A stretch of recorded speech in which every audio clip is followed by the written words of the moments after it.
When I was a kid, there was a place people talked about. A place that seemed so far away. A place where it all began. A place so fast, so exhilarating. A place for heroes. A place for real races. As I grew older, I began to focus on that place. That focus became a desire. Then came rainy days. We've done it. We've bloody done it. I love you, man. I love you too, man. A place with a crowd like no other, giving you a half a second, a millisecond, the click of a finger. I dedicate it to the fans out there. They are just unbelievable. The home of racing. The pinnacle. Just the best day of my life. Surfing the waves. Speechless. Don't understand, I'm a bit numb at the minute. Can't quite believe it. And this place has been good to me. Welcome to Silverstone.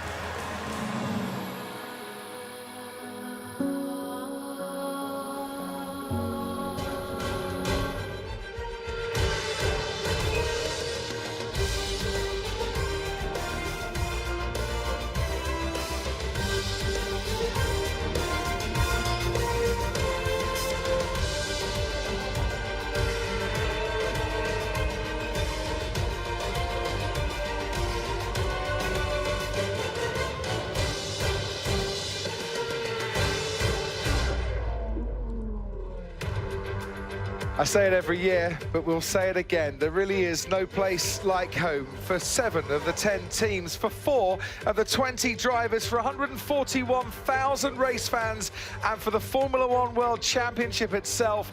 Welcome along to our home. Race 1007, the British Grand Prix 2019, where accents change in Great Britain noticeably every 25 miles or so. It's the home of William Shakespeare, John Lennon, Charles Darwin, Winston Churchill, Martin Brundle and Lewis Hamilton. It is Great Britain, and we are set for a great race in front of a sellout crowd here at Silverstone once again. It is looking absolutely splendid on this Sunday afternoon. A 3.66 mile circuit. There are 18 corners, 8 to the left and 10 to the right. There are 2 DRS zones. There are speeds of around about 200 miles an hour. And there's a lap distance at full throttle for 78% of the time. Hamilton was on pole last year. He got hit by Kimi Räikkönen. He went on to finish second, but had to recover from way down in the field. Turn 9, Copse Corner. On the outside was Carlos Sainz. Romain Grosjean didn't see him coming, and the two came together. And we fast forward to Stowe. In 1987, Mansell went to the left, Mansell went to the right. Nelson Piquet was soon behind Arnaud, and he swooped round and ahead and into the lead. 3 tyre compounds, the hardest in the Pirelli range, the C1, the C2 and the C3. Is it a one-stop race? Is it a two-stop race? Opinion is split up and down the field. We might see the hard tyre if teams think they can go long enough for a one-stop strategy. Here's the starting grid then, just 6 milliseconds separating Valtteri Bottas, a first British Grand Prix pole, and his teammate Lewis Hamilton. Charles Leclerc and Max Verstappen, as they did in Austria, line up alongside each other, 3rd and 4th this week. Behind them come Pierre Gasly in 5th and Sebastian Vettel, 3rd time outside the top 5 in consecutive races. Daniel Ricciardo starts 7th alongside Lando Norris, 4th time in the top 8 on the grid this season. Alexander Albon, a career best 9th on the grid, alongside Nico Hülkenberg in the Renault. Antonio Giovinazzi Giovinazzi out-qualifies Kimi Raikkonen for the third time in 4 races. Carlos Sainz failed to reach Q3 here for the 3rd year in a row. He's got Romain Grosjean for company, who hasn't scored since 2012 here. Behind them, Sergio Perez and Kevin Magnussen in the other Haas. Danny Kvyat missed out on Q1 for the 3rd straight race. It's 14 in a row now for Lance Stroll. And George Russell alongside Robert Kubica and all Williams back row as Russell keeps up his 100% record against his teammate in qualifying this season. Martin Brundle alongside me in the commentary box. It is time now to get on with the racing. That's why we're all here. Absolutely. Great build-up. Seen some wonderful features in our show today. I really enjoyed seeing many of those. But now we saw that wonderful aerial view of the magnificent Silverstone facility. Track temp picked up a couple of degrees since the last grid. And also the wind the last couple of minutes got quite gusty. It feels like it's headwind into turn 1. Being a World War II airfield, a very smart one these days, it's built on a plateau, of course, for its runways, and we go around the outside of what was the perimeter. But it's always been super fast, this place, and it's no different today. We've seen the lap record broken in qualifying as well, the fastest ever lap around this latest iteration of the track. New surface. I love to see youngsters at a Grand Prix. Reminds me when I was 4 standing on the banks of Brands Hatch and Cops Hair on a wooden box back in the 1960s, and it motivates you, gets in your blood then. So it's great to see so many young people here at the Grand Prix. And I think an interesting Grand Prix we've got ahead of us. They're really going to be punishing those tyres. And anybody, I think, in the top 6 has got a chance of winning this. This place, Martin Brundle, is all about the past, the future, and for now, the present as well. Tyre compounds to start the race. Medium, Stroll, Russell, Kubica at the back. Medium, Perez. Medium, Sainz and Raikkonen and Giovinazzi as well. Soft compound tyres for everyone else except the 2 Red Bulls and the 2 Mercedes. It's brilliant. We've got a mixture, a tyre starting compounds and a mixture of strategies. Daniel Craig there, James Bond, of course, here with Aston Martin and Red Bull. A big 007 on their cars and some number plates from the former Bond cars. Just shook hands with him on the grid. Don't like the bloke at all. Way too good looking, isn't he? That's what he said about you. Yeah, very nice man to have a chat with us on the grid, and how privileged is he to be able to stand right alongside the cars as they pull away. And while you were talking to Daniel Craig, there was a lot going on behind you with the 2 Red Bull cars. The team, in terms of the rear wing end plates, a bit shaken and stirred, Ted Kravitz. Very definitely, and they only finished the job, David Croft, 60 seconds, 1 minute before this green light went on and they went round. They finished the job on Verstappen and Gasly's car, and it's a big job because they have to take off the end plates, hold up, support the rear wing planes themselves, then fix the new end plates to the floor, because that's how the downforce is actually transmitted to the back of the car, and then tape it all up. We've got to hope that the new ones don't crack like the first ones did. We saw that mass of people leaving the grid. That's how many people it takes to warm the warm bits, cool the cool bits, and start up a Formula One car and attend to the precious driver as well. Umbrella, crash helmet, all that sort of thing, drink bottle. Not exactly a Sunday afternoon fun run, is it? But I did expect to see Mo Farah at the head of that field. Valtteri Bottas is at the head of the field this afternoon. How important, I wonder? It'd be a big difference, but it is a brand new surface here. And the left-hand side is very much the racing line. You can see as they've been burning a groove, a racing line into the track through this event so far. So I think it could be a bigger advantage today while this brand new surface settles in at Silverstone than normal. And there is the pole sitter. First time Valtteri Bottas has been in the top 3 at Silverstone, and he has claimed pole position to achieve that. His 10th pole in Formula One, and he can see the lights ahead of him and the empty grid waiting to be filled. And the other advantage, it's quite a short run down to turn 1. The other advantage is from the left-hand side, you can really sweep through Abbey Corner, which is taken flat out normally when you're on a hot lap as such. On Thursday night, we gathered here at Silverstone to pay tribute to Charlie Whiting, the former F1 race director who we sadly lost in Australia this year. His son Justin here to start the race. It was Charlie's highlight. Justin gets to start it today. And his sister Charlotte is here as well this weekend. So both Charlie's kids, along with Juliet, his wife, are here. So that's a lovely touch from the FIA. It is. Well done to the FIA. Justin, be prepared because there are 20 cars waiting on the grid, and there's smoking brakes from Hulkenberg and Albon, and also from Ricciardo as well, and Pierre Gasly. 5 lights on ahead of the drivers.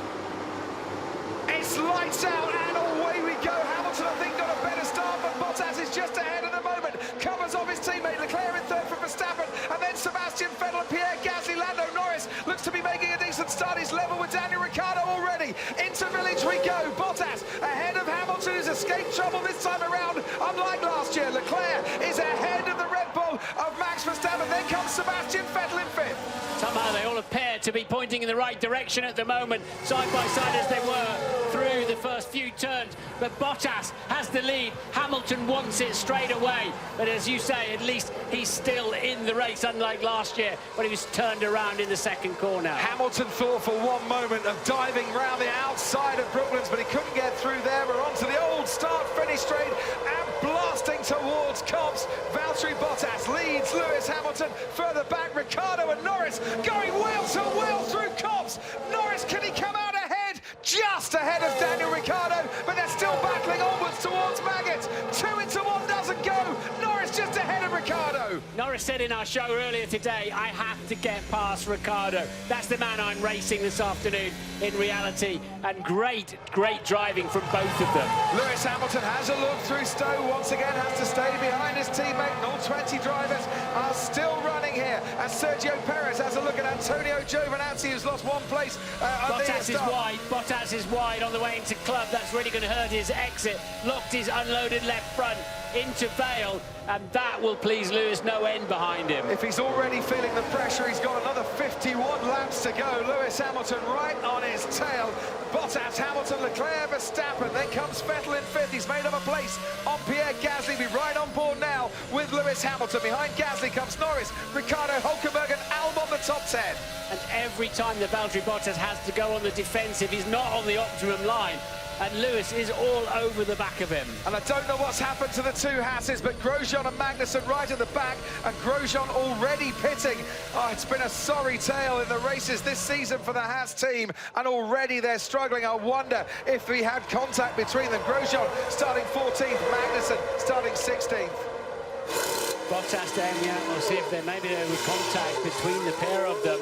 But Bottas looks like he's just able to settle down a bit and stick with the racing line. Now this is Romain Grosjean. We saw the Alphas there. That was Giovinazzi and Raikkonen. Magnussen's on his right-hand side. Oh, and they did touch wheels, with Magnussen being forced a little wide, but has that caused damage, I wonder, to Grosjean's car? Magnussen has now pitted as well. So all drama happening towards the rear. Out in front, Valtteri Bottas has won both races this year in which he's led the first lap. It was Australia and Azerbaijan, and he's still leading here at the moment. Sergio Perez has a look on Antonio Giovinazzi down the inside at Stowe, but has to stay behind him in 14th. Ted, to you. It was rear punctures for both, rear tyre punctures for both Haas cars. So they pitted, put on new tyres, and they're out again. Oh, that's so unlucky, isn't it, Martin? So many times you get away with that sort of contact, but not for the Haas team here today. They've got a long afternoon in store as the race now settles down. Yeah, the sidewalls of these tyres are quite fragile when they're under load at high speed, so that's not smart. Rule number 1, don't run into your teammate. DRS is enabled. Valtteri Bottas now can see his teammate Lewis Hamilton with a gap in the rear wing, and he's not streaking ahead in the way that he would like to. Hamilton is harrying and pushing him away, and already they're coming up to lap Kevin Magnussen. Yeah, a little bit of traffic there in Valtteri Bottas' side, so Magnussen's going to have to get out of the way of pretty much the entire pack unless he can find some pace and get on with it. He'll just keep getting pushed left and right, picking up discarded rubber on his tyres. He's already got out of the way of the 2 Mercedes. Leclerc and Verstappen are coming at him thick and fast, as well as Verstappen hunts down Charles Leclerc for the 2nd week in a row. And how amazing was that finish in Austria, of course.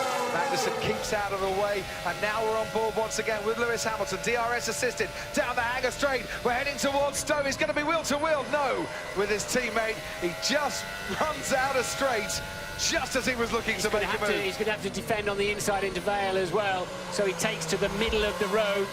That's not the right line you really ideally need. This is a tricky little double right then of Club onto the short pit straight, and then it's flat out through Abbey. I've been watching these cars for 35 years inside Formula 1. Cannot believe how fast they go through there. Look how much more grip and confidence Hamilton's got. This is brilliant, brilliant stuff. The two Silver Arrows racing in the opening laps here, and Hamilton is just inches away from his teammate as they make the turn left-handed through the loop and onto Aintree and now the Wellington Straight. And this time, Hamilton is that much closer to Valtteri Bottas, but this time they're going to have to go wheel-to-wheel through Brooklands, and somehow Bottas is staying ahead, but he's got a bit too deep, and Hamilton through Luffield. Can he take the lead of the British Grand Prix? They're ready to celebrate. Now they can start, because Lewis Hamilton, the man they've come to cheer, leads the British Grand Prix. Bottas, though, is going to come back at it through Copse. Bottas retakes the lead. Wow! He must have turned the power up a little bit. He just came out of there with great exit out of the corner and did not give up. Full respect to Valtteri Bottas there. So now we're going to get a rematch with the DRS, because at this stage of the race, just looks like Hamilton's got so much more belief in his car. If we can have a little bit more of this, I think we'll all go home very happy from Silverstone this year. Valtteri Bottas, what a move there to retake the lead after his initial error allowed Hamilton in.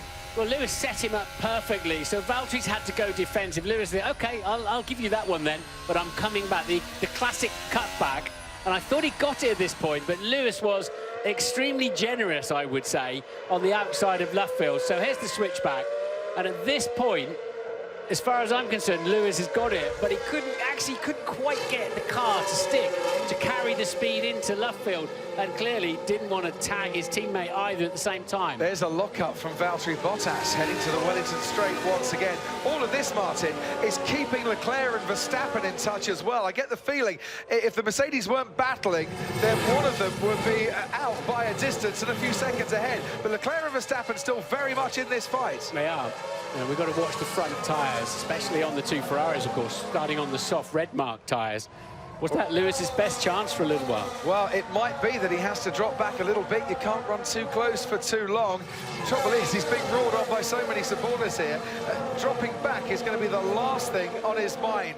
Bottas, Hamilton, Leclerc, Verstappen, the top four separated by 2.7 seconds. Then there's a little gap, but not much, back to Sebastian Vettel, and Pierre Gasly is within DRS range of the Ferrari as well. Lando Norris runs in 7th ahead of Daniel Ricciardo, Nico Hülkenberg and Alexander Albon. Then comes Sainz gaining on Albon. Raikkonen, Perez is up to 13th, Stroll is up to 14th. The Racing Point's making good starts as we look now at what happened off the line. Hamilton, I think, just got the best getaway, but Bottas didn't do too badly. And Vettel, I was watching him out the window, actually. Vettel had a lightning reaction on the start. So that's what's got him ahead of Gasly.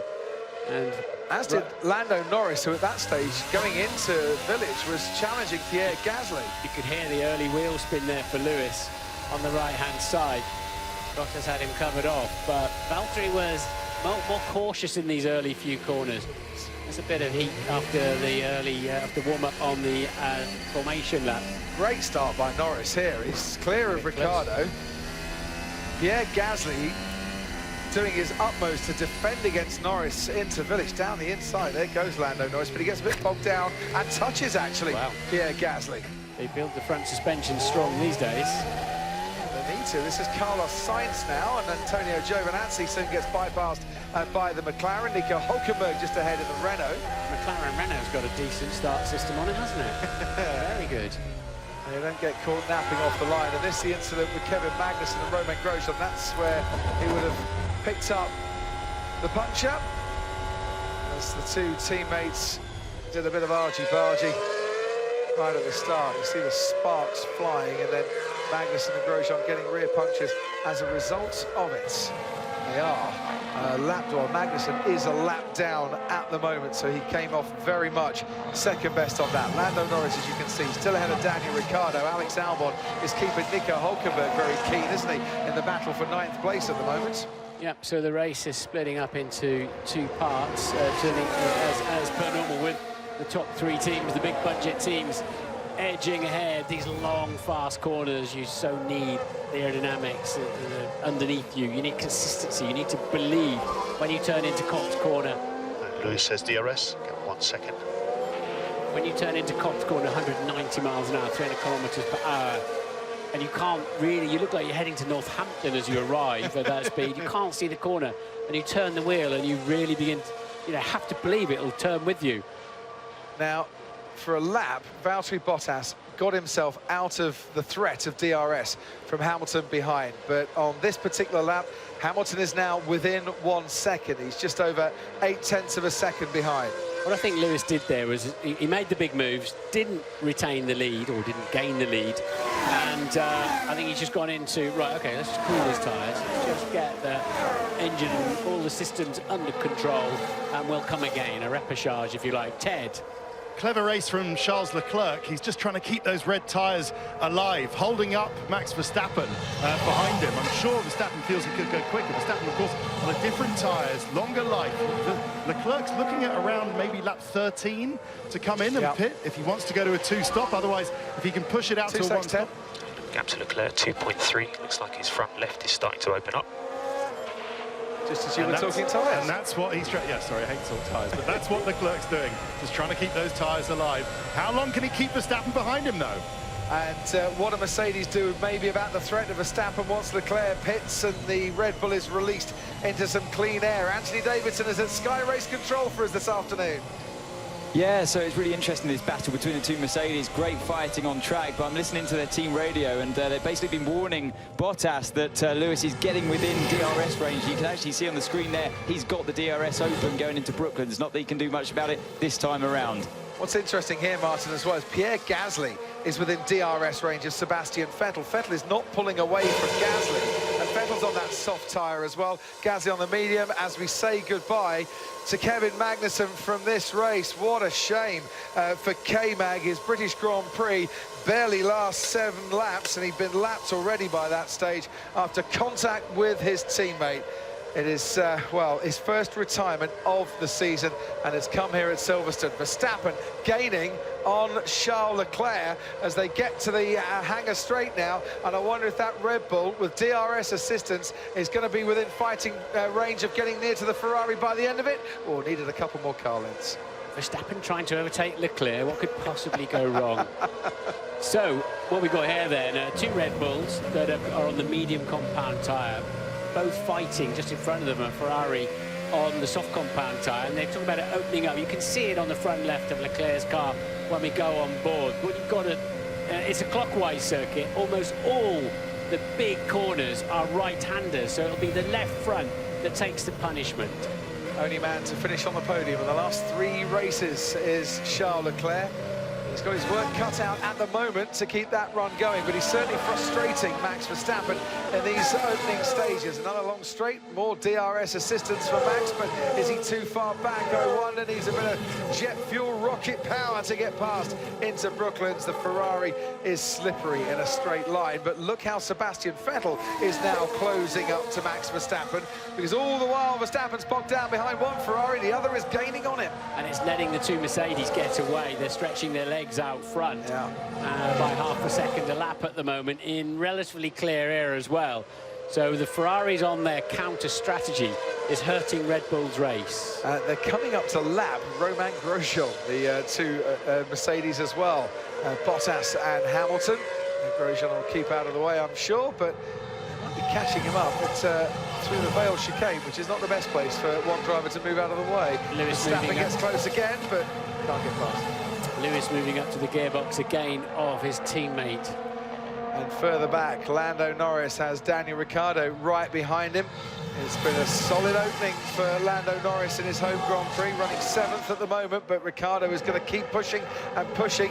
Meanwhile, Ricciardo's teammate, Nico Hülkenberg, still has Alex Albon threatening him as well. Sergio Perez is ahead of Kimi Raikkonen down in 12th. Lance Stroll is now gaining on Raikkonen once again. Race pace for Racing Point. Can't do it on a Saturday at the moment, but on a Sunday, they're making up quite a few places. Giovinazzi's dropped down to 16th, Kvyat up to 15th, Russell and Kubica running 17th and 18th. Lewis seems to just have so much more command of the front of his car in these slower corners. He can place it exactly where he wants. Valtteri a little bit at sea at the moment. About Valtteri, though, throughout this weekend, whenever you talk to him, he's had that little glint in his eye that he knows he's under control, and he's feeling calm and he's confident. And I think the fact that he closed Lewis's lead in the championship just a little bit in Austria has really helped gather the momentum for him coming into this race. When the glint is there, Bottas is a very dangerous man. Only about half a second between the two Mercedes. Isn't it great to see, Martin, we're on lap 10. These cars running close together, being able to run close together and putting up a brilliant, terrific battle. Only 2 DRS zones around it. It's quite powerful this year. Verstappen's closer. Verstappen's closer to Leclerc. Is he close enough? And he does think about it.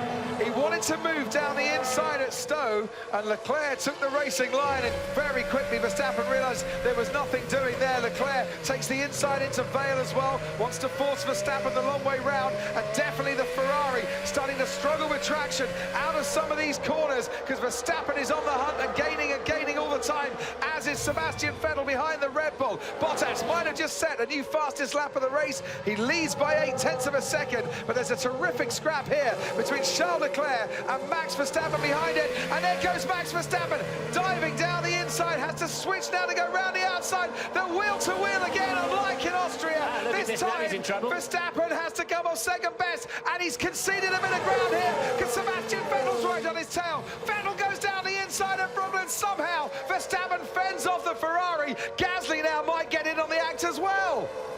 Fair enough there. Leclerc took the racing line. Verstappen had to get out of the throttle. Yeah. And I say that for a number of reasons. It was super driving by Charles Leclerc, it really was. Romain Grosjean's back into the pits again as through Copse we go. Look how Pierre Gasly is right on the tail of Sebastian Vettel. It's one Red Bull attacking a Ferrari, it's another Red Bull attacking a Ferrari, and out in front, Bottas still ahead of his teammate Lewis Hamilton. We'll take this squabble, but they're waving goodbye to the Mercedes at the same time. They are at the moment, as down the hangar straight we go. Verstappen's that little bit too far back this time to make a move. Look at that, the car tried to step out when he closed the DRS, closed the rear wing and turned into Stowe. The DRS, the back end of the car really didn't want to live with that. Let's go as we see Valtteri Bottas ahead of Lewis Hamilton. Hamilton getting out of the way to get some cooler air. This one, see the front left wear. Yeah, there's a lot of wear. And that front left tyre taking some punishment. Ansett Sky Race Control. Yeah, they're also, you would have seen him just darting out to the... Oh, he's just got a... Is this Gasly going to go for Gasly's going to go down the inside of Sebastian Vettel. Job done? Not quite. Yeah, done. I hope so. Ferrari's going to come back at him. Don't forget, they've got great straight line speed, and he's going to have DRS this time around. Both of them do. Well, both have got DRS, but I don't think it's job done for Pierre Gasly, because Sebastian Vettel's got momentum, tries to go around the outside of Brooklands. All right, job done this time. Pierre Gasly stays ahead. Yeah, go for it, Ant. Yeah, can you hear me? Yeah. Yes. So I thought I meant job done for turn 3 and 4. But yeah, the fight always unfolds like we saw in with the two Mercedes. So speaking of the two Mercedes, as we watch how Gasly did it down into turn 3, they've told Lewis Hamilton just back off. You would have seen him dart to the inside down the main straight to cool the car down. Following his teammate that closely, it's starting to overheat again. And he's still keeping within that 0.8. Bottas has just maybe extended it by 1/10 on this lap, but you can understand it. He's been running right up the gearbox of his teammate for so long. So talking about high wear on the left front tyre, they've got more than enough sensors on the car for the pits to know that. And now it's Ferrari, Red Bull, Ferrari, and pitting then. Gasly pits. So, on the medium compound tyre, Pierre Gasly is now making quite a bold move for the undercut here on Sebastian Vettel. Yeah, that's gonna stir it up a treat, isn't it? Ferrari will have to think about that. Will have to react to that. He's got a new set of hard tyres and a new set of medium tyres. It's the new hard compound tyre that is going on for Pierre Gasly. So this is the undercut where by pitting Gasly early, Red Bull hope that on fresh tyres he can put in an outlap that by the time Ferrari respond is quicker than Sebastian Vettel's current lap, and that they can jump him in the pits. That's the plan. They found a gap for him. There's not much of a gap in the midfield there. So he'll have some traffic to pass, will Pierre Gasly, but it'll be on fresh tyres now. The maximum anybody bought of those hard compound white mark tyres were 2. Most of them have got 1 set. This is a whole new territory for most of the drivers. They have not had chance to try these hard compound tyres. They got it slightly wrong on their allocation request It's a request by the teams for this weekend. Ted? Yeah, lap 13, absolutely textbook for a first of what could be a two-stopper, although if you think you can get those hard tyres to the end, good luck with that. We'll see if you can do that. But the fight for 7th is interesting because Ricciardo has pulled the trigger on his fight with Lando Norris. Ricciardo is pitted. Let's see if Norris reacts. And whilst Ted was talking there, Valtteri Bottas being told by his race engineer to start leaning on his tyres and to start pushing, as into the pits comes Charles Leclerc, and into the pits comes Max Verstappen. Right, job on now for the pit crews, because we could see a swap around here if the Red Bull crew can get a much better pit stop than Ferrari. Let's see, it's Leclerc who stops first. On go the medium compound tyre, and to use set, on go medium for Max Verstappen as well. And look, they're now wheel to wheel down the pit lane, but Verstappen has actually got about a metre advantage, and they have swapped round in the pits. It was all down to the work of the pit crew. Verstappen gets ahead of Leclerc. Leclerc on medium compound tyres, and Verstappen too. And even better, they get out just ahead of Carlos Sainz. He's gone wide. Has all the good work become undone as Verstappen tries to fight back and then sees Charles Leclerc swoop past him. Now he pulls out to go alongside the Ferrari. It's wheel to wheel down into Brocklands. Leclerc is back out in front of Verstappen. And it was Leclerc in front who had the DRS, because at the DRS detection point he was behind. If you're wondering why the car in front had his rear wing open. So Verstappen really struggling out of the pits. A little error there, and Leclerc wasted no time in taking advantage of that. All that good work done by the pit crew just as they finished their high fives. No grip. Max Verstappen had no grip and ran wide as a result. What a shame for the boys and girls in the garage. So this confirms that Verstappen's on a two-stop anyway, because he's gone medium tyre, medium tyre. Yep. You've got to use in a dry race at least 2 of the compounds available to you. So that means Max, we know, will absolutely have to stop again. So the good work by the team, we saw them punching the air at Red Bull, and it's all got lost in turn 4. So look at this, Leclerc's out, and just that fraction of a second. Oh, the McLaren boys had to breathe in, didn't they? Yeah, they certainly did. I don't think it was unsafe release. He was entitled to go. He was turned in, and the front just wouldn't stick. Then he got a little bit out on the dirt and the slippery and newer surface. And job done for Charles Leclerc there. And I can imagine there's one very determined Max Verstappen behind the wheel of the Red Bull. Right, now there was a whole gaggle of people pitting there. Lando Norris was one of them as well, Ted, but he's come off second best to Daniel Ricciardo with the pit stop. He has, yeah, nice work by Renault. They have done it. The undercut has worked for Renault. Ricciardo, they are running a little less downforce. The Renault's running a little less wing than the McLaren. McLaren put a bit more downforce on for qualifying yesterday. Looks like it hasn't really worked for them so far. Let's see how that fight's going to continue, isn't it? Norris, Ricciardo for the rest of the race. If you're new to Formula 1, explain the undercut to you. You pit a lap earlier, got the fresh tyres, the extra grip of the brand new rubber, even if it's a harder compound, means, remember, they started the race, the top 10, on what they qualified on, so they'd already done some laps before this. So a set of new tyres, go out, punch in your best effort, and you undercut the guy who pits after you and get ahead of him. And we're on board with Max Verstappen again, and once again Max Verstappen is trying to explore the possibility of overtaking Charles Leclerc on the racetrack. He's done it in the pits, he's going to need to do it on the track behind. Carlos Sainz is starting to hold up Pierre Gasly somewhat. Sainz hasn't stopped yet, he's running in 6th place. That was the problem with Gasly's stop, it sort of left him in traffic, hasn't it? But Bottas has got a 1.1 second lead up front, ahead of the DRS, the drag reduction system. You've got to be within 1 second of the car at the detection point to get the benefit of that. And you can be sure on this occasion at the detection point we've just crossed, Max Verstappen will have DRS. He wasn't a second behind, he was almost on top of him. These cars are quite wide, but I'm sure Charles Leclerc would like about triple the width at the moment, because where do you place your car when Verstappen's coming at you? What you do is you try and make him go round the outside and then dive down the inside at Luffield as soon as you possibly can without compromising your speed, and that's what he's done there absolutely perfectly. They're exactly 2 meters wide, these cars, about the size of a big SUV as long as you fold the mirrors in. Mirrors on a Formula 1 car, pretty much redundant apart from... And they're not much shorter either, these Formula 1 cars, than a full-size SUV. They're big cars. In comes our race leader, Valtteri Bottas. Hamilton takes over the lead of this race, but of course he hasn't stopped yet. And Mercedes have decided on lap 17, time to get rid of those medium compound tyres. And time to stick on another set, I think it was, of the medium compound tyre. Mercedes committing, as have Red Bull, to a two-stop strategy here. They were thinking they might be able to make a one-stop work, but they've decided, with the data they've got so far, that ain't going to happen. But why would they take the risk, Crofty, with Ferrari and Red Bull squabbling for what looks like the rest of the afternoon? They can, they might as well go err on the side of caution, I would have thought, at Mercedes. So if you're Lewis Hamilton now, and you know your teammate's on a two-stopper, do you start to put pressure on your race engineer, on your team, and say, no, I can stay out, my tyres are fine, I might be able to do a one-stop with something different here, because that might actually give me the best chance of a win?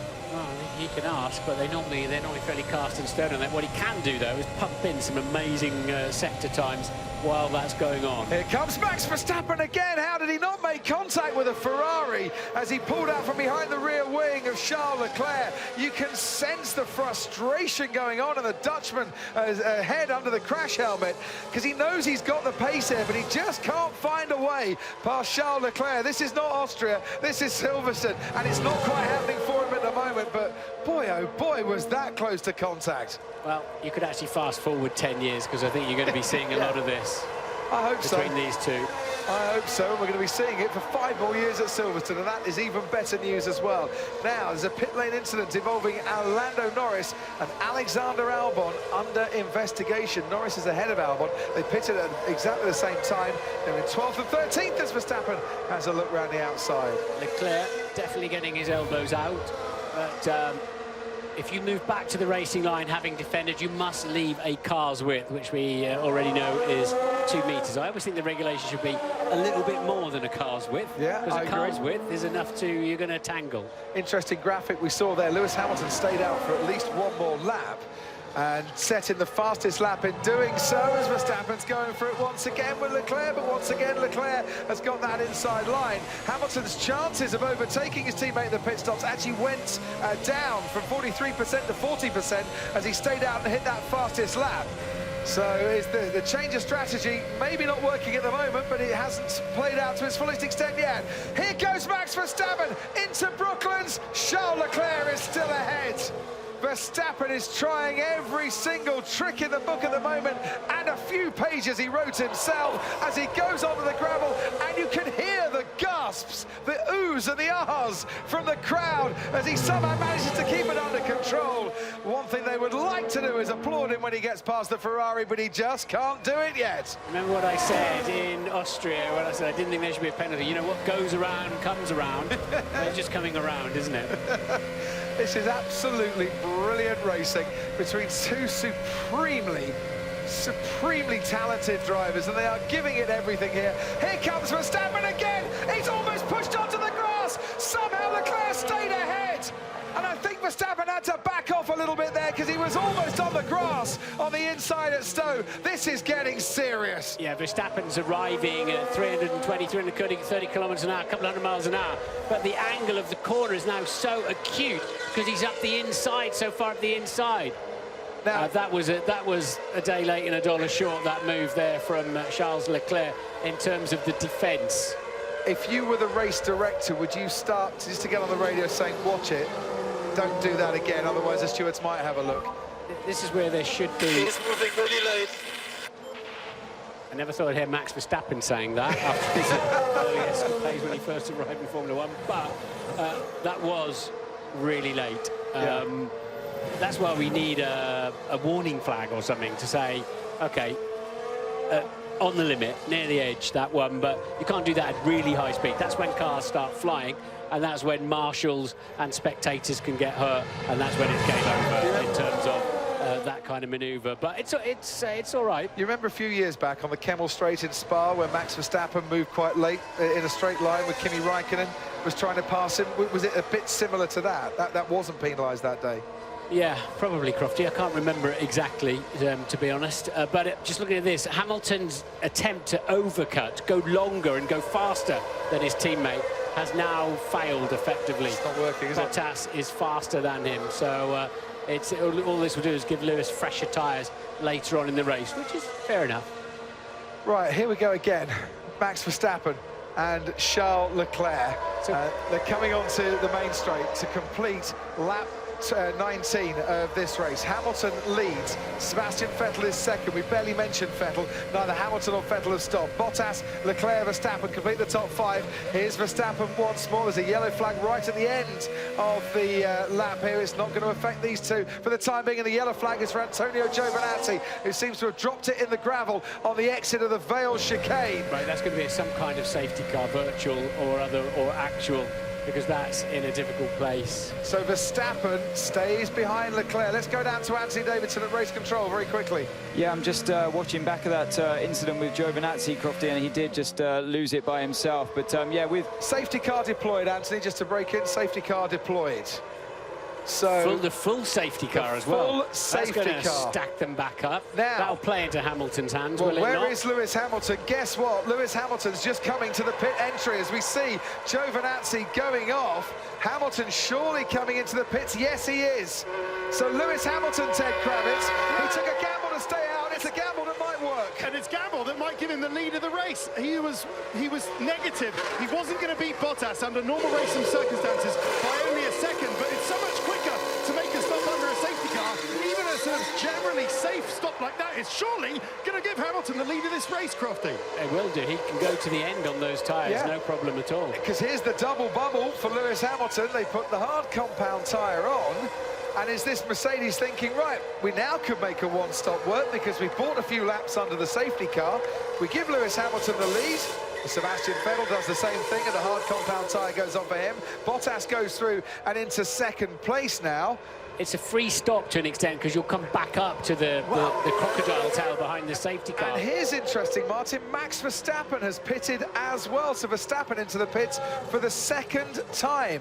Have Red Bull decided that they might want to go now onto the hard compound tyre? Yes, they have. Well, they've got to stop again anyway. So it's a cheap pit stop. You're trundling down the pit lane at 50 miles an hour, 80 kilometres per hour, but your rivals are not doing 200 at that point.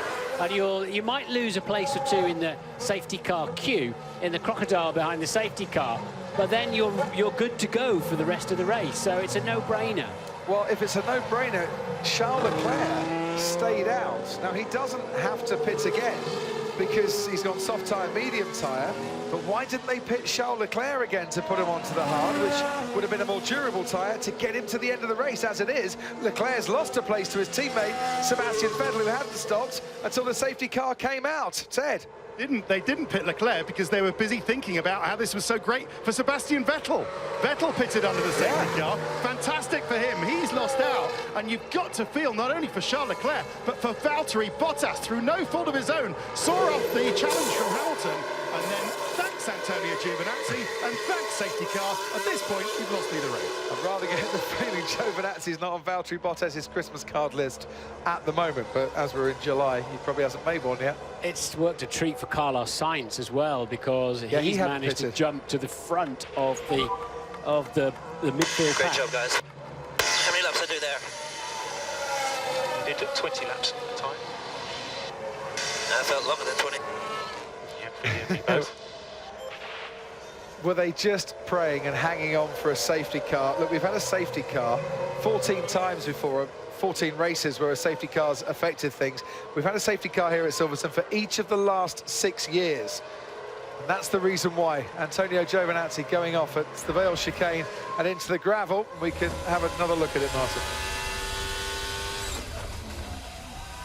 No, it's I don't think it's driver error. It's just locked up under initial downshift. What was driver error? He gave it too many beans on the throttle and just buried, and it's like making a sandcastle. And Ferrari compounding Charles Leclerc's problems here by pitting him onto the hard compound tyre behind the safety car. He's now going to come out behind Pierre Gasly. Is he coming out behind Max Verstappen? I rather think he is. Charles Leclerc has lost to his teammate Sebastian Vettel, to Pierre Gasly and to Max Verstappen in the safety car period. Yeah, he's all right though. He's still in the hunt. He's still, he'll start the race on the back of the pack. So it is not the end of it. It's not ideal. They could have double stacked the Ferraris, but he's all right. He's getting away with that one. But he had to deploy either the virtual safety car, the imaginary one, or the actual one. When you're going to send, as we saw, some kind of digger vehicle out into what's on the outside of the racing line, and marshals, you've got to control the pace right down. Oh yeah, the Danny Kvyat's pits as well. You needed a safety car there. In Ferrari's defence, Martin Leclerc was ahead of Verstappen. They might not have expected Verstappen to be stopping right then, although they might have thought that Red Bull could do something like that. Verstappen could have stayed out if Leclerc pitted, but he is the man. Well, there's two men that have lost out big time here, isn't it? Valtteri Bottas and Charles Leclerc. Yeah, if you had to stop again, which Bottas didn't have to stop. Yes, he did, didn't he? Yeah, he did. He has still got to stop again, in fact, hasn't he? He's got medium. No, he's got medium. How the hell did we lose the position? Still a long race, anything can happen, so stay focused. Yeah. So yes, medium. Yeah, but Bottas has got medium. So at least Leclerc can go to the end of the race. Poor old Valtteri Bottas has got to stop again to use both or two types of tyre in this race. So it's a double whammy for him. At least Leclerc is still in the hunt. So what do Mercedes do then? As a team that make it fair, that give their drivers equal chances, do they say, Lewis, Valtteri's now on a completely different strategy to you, don't hold him up, let him through, because for the good of the team, we need him to build a gap, and a gap that then means he can slot back in second, third, fourth, fifth, whatever, or do they just let them go off and race and Valtteri have to overtake his teammate? Well, Lewis's view would be catch me if you can. If he can catch him, the team might ease him past to help him down the road, yes. Vettel ahead has fitted a hard tyre, so he could in theory go to the end, and Gasly also has fitted a hard tyre. Just be careful with any overtakes on Gasly. And other way around. Be careful with any overtakes on Gasly. Yeah, basically don't put your teammate out of the race, and he's saying, yeah, don't let my teammate try and put me out of the race as well. Safety cars coming in at the end of this lap. We've all had a bit of a rest and a relax the last couple of laps. Valtteri Bottas and Charles Leclerc are going to have to rebuild their race again, and Lewis Hamilton finds himself, when we get racing, leading the British Grand Prix. Interesting psychology there. It's an assumption, despite being on the hard tyres, that Max will overtake Pierre in that respect. But let's see. Well, this has spiced it up an absolute treat, hasn't it? Not if you're Valtteri Bottas, it hasn't. No. But it's packed the top six in, and they can all now run to the end. Including Ricciardo and Norris and Co as well. Everybody in the top 10 can run to the end if they're able to on the tyres, except for Valtteri Bottas. Correct. And watch these hard tyres when we get racing again, because they do take a little bit of warming up. They do take a bit of preparation, and it might just be a little bit slippy for the drivers that's struggling for grip. Look how Max Verstappen was struggling for grip when he pitted onto the medium tyre. It might be that we get something similar. What will be helping is that it's getting warmer here. Sun came out a few moments ago. Track temperature 33 degrees, the air temperature 19 degrees. For Lewis Hamilton, it's red hot at the moment as he begins to get the pack backed up and now stretched, because he can start to pull away. The safety car's gone and we can go racing once again. There's a lock-up from Pierre Gasly. No, Max behind him. Max Verstappen behind him, nearly ran into his teammate. He's really struggling, isn't he, on fresh tyres? Got to watch these hard compound tyres as well. We're going racing. Lewis Hamilton leads from Bottas. Further back, Alex Albon and Lando Norris going for it. Down the inside, and Abby Albon thought he had it, but he hasn't. Lando Norris has it covered. Bottas, Vettel, Gasly, Verstappen, there down the inside. Goes Albon on Norris once again. Waiting to pick up the scraps is Hulkenberg. Norris has the inside line through the loop, and the Renault is now going wheel to wheel with Alex Albon as well. Hulkenberg trying to get past, but on this occasion, and Hulkenberg might have lost out to his teammate, Daniel Ricciardo. Gasly fends off Verstappen. There goes Ricciardo down the inside of Hulkenberg. Here comes Perez down the inside, and there might have been contact. Yes, Perez has lost his front wing in the move on Nico Hulkenberg as as Lance Stroll now makes a move on the Renault instead. And is Hulkenberg's left rear tyre okay after that contact? We'll keep an eye on that. But oh, there goes Verstappen on the inside of Charles Leclerc. Verstappen struggling at the end, and he got behind Charles Leclerc, and he's overtaken the Ferrari now. I think Max will be asking to be let past to Gasly. Pierre Gasly, his teammate, but Leclerc having a good run at the pair of them at the moment. Tremendous racing. Out in front, Hamilton leads Bottas. There you can see the advantage the two Mercedes have got. Sebastian Vettel third. Pierre Gasly has Max Verstappen behind him, and Charles Leclerc bringing up the rear of that trio. Sorry, Verstappen wide again. He's now going to have to defend against Leclerc. He's been doing all the attacking on Leclerc. Now he's defending. They do touch wheels as Charles Leclerc barges his way through, and Max Verstappen hangs out round the outside to try and regain the place, which he does. Behind them, Carlos Sainz is now getting involved as well. How many more laps of action can Max Verstappen and Charles Leclerc give us? Hopefully another 27. But did he regain that position off the track? But Leclerc is like, okay, I'll give up Austria. But if that's how we're going racing, that's how we're going racing. Well, he said it was fair, all's fair in love and war in Austria, and he's gone and done it again, and the steward's going to have a look at that. We'll let you know as the Toro Rosso under pressure from the Renault going into Brooklands. Norris has to watch out behind as Daniel Ricciardo goes off the track, kicks up a bit of dirt, and Alex Albon thinks, well, that might have been a bit touch unfair as well. Not shy, these new kids into Formula One, are they? They'll have a go. It's a new kids on a chip off the old block, shall we say that? Lando Norris, through Copse he goes, in 8th place at the moment. We're on board with Daniel Ricciardo, the driver right behind him into Maggots and Beckett. You can see the harvesting that's going on, the electrical recovery system, the energy recovery system, charging all the way through those corners. Yeah, so we just, whether the stewards think that Verstappen regained, maintained his position whilst off the racetrack. We'll see. Nothing up on the computer yet. Keep an eye on that. But great racing, just what we want to see. It never fails to disappoint, this British Grand Prix. DRS is enabled now. Hamilton leads Bottas by 1.2 seconds. The two Mercedes now 4 seconds ahead of Sebastian Vettel in 3rd place. Pierre Gasly runs 4th. Off the track goes Lance Stroll. Is something broken on the left part of the car? Everything is fine. Charles Leclerc is feeling that there's a problem down the inside. Goes the Toro Rosso on Stroll, but Kvyat's a bit too far back. Hulkenberg has been top 6 here last 2 years, is under pressure in 12th place at the moment. Sometimes it's psychological. You feel a vibration or whatever when you've had a bit of a clout, as Leclerc did there. The team is saying the data, all of the loads in the suspension, and therefore the aero loads as well, appears normal. Go for it. Right, let's go to Sky Race Control. The stewards haven't said anything yet, but Anthony Davidson's had a chance to review the evidence. Yeah, I was just looking at it, Crofty, and it was a bit of a cheeky move from Leclerc around the outside of Club, and he sticks his car down the inside of the right-hander and actually makes contact with Verstappen, who probably didn't quite see him at that point. I've seen this move a few times in the past.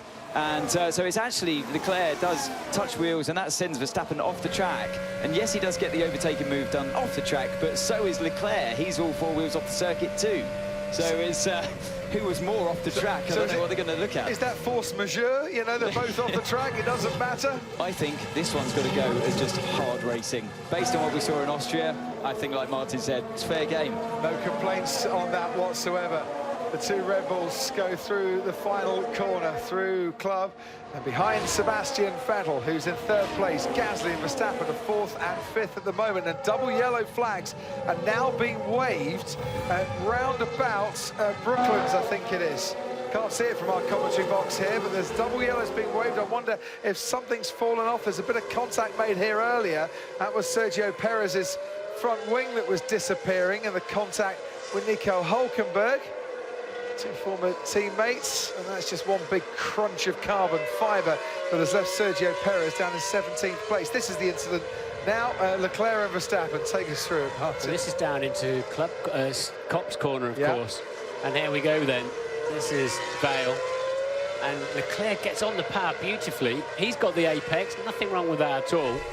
And nothing wrong at all. So he's been left to car's width, fine. Now he's squirted the throttle, got himself the corner. A little bit of contact. He stays largely on the road, I would say. Leclerc did there. It's just a question of whether they think Max recovered whilst off the road, but I have no issues with that. If you're on the racing line and you're under control, Verstappen with his easiest pass of the afternoon on Pierre Gasly. Synchronised swimming there because Vettel's getting away up the road. No investigation necessary. Sergio Perez and Nico Hulkenberg on Marsaf now. Team boss at Racing Point. Big crunch of your front wing, and that's rather ruined Sergio Perez's race. Sorry about that. Yeah, it's unfortunate. There's always risk at a restart like that when you're trying to overtake. We looked like we had a good race car today, but that's unfortunate. We had to come in for a nose change. I was going to say, because both Lance Stroll and Sergio Perez were busy making their way through the field, and I would imagine that before the safety car, you thought a points finish was possible. Absolutely, and even after I was just looking, there's a few runners ahead of us that need to pit again, the option runners, and we thought we could score points. Oh, Mark, we'll be back with you a little bit later. Fingers crossed for you all. This has been a terrific race so far.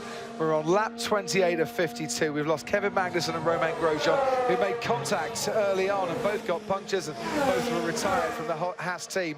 We lost Antonio Giovinazzi when he went into the gravel down at Vale. It brought out the safety car. Lewis Hamilton hadn't pitted by that stage. He did pit after the safety car. He took the lead of the British Grand Prix at the expense of his teammate Valtteri Bottas, who does still need to pit again and is currently running in second place and trying to build a gap on the Ferrari of Sebastian Vettel, who made up places under the safety car as well. Martin, this race resume is turning into chapters at the moment. So much action's going on. We're only just over halfway through, I'm delighted to say. So smart move, I think, by Red Bull, because now he's been released into clear air. Verstappen is flying away and beginning to very quickly catch Sebastian Vettel as well, who's running third.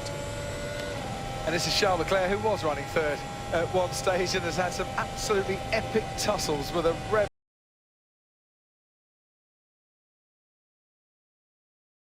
He doesn't have to pit again. Valtteri Bottas, the only one of the top 5 at the moment who does, top 6 for Leclerc, that does have to pit again.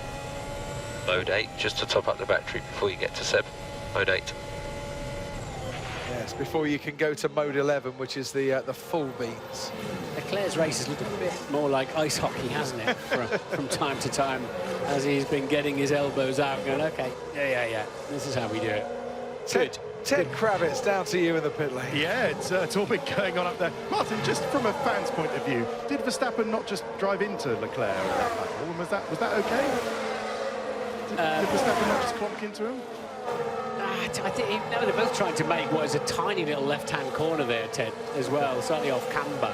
Leclerc went around the outside. He left him the car's width, but as you go through the apex, when you come at it from an acute angle, the front of the car will slide across the road, Ted.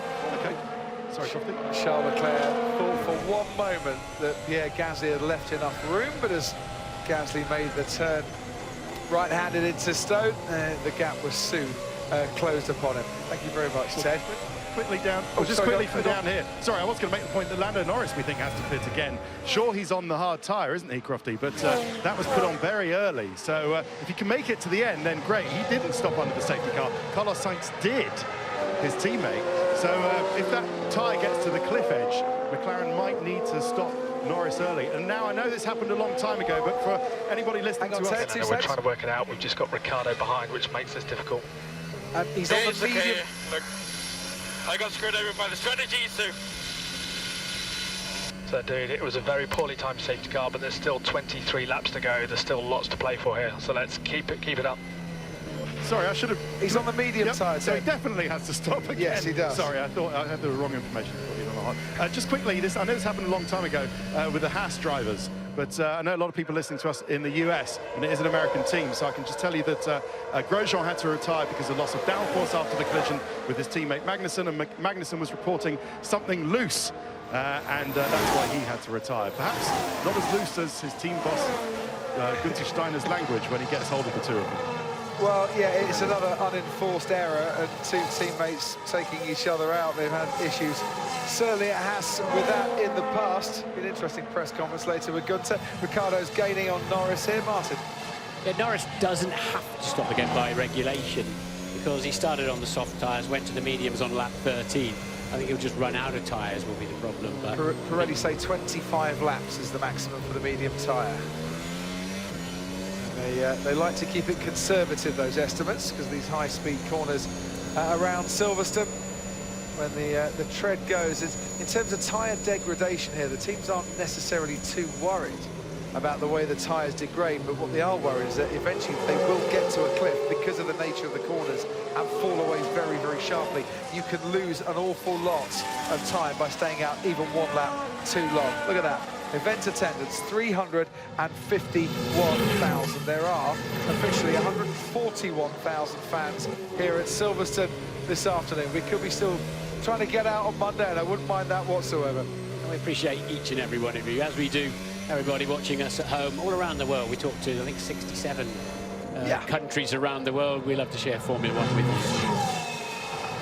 And when it's like this, we don't mind sharing it at all. It's been a terrific race so far. Out in front, Hamilton isn't pulling away from his teammate Valtteri Bottas, but the Mercedes are pulling away from Sebastian Vettel.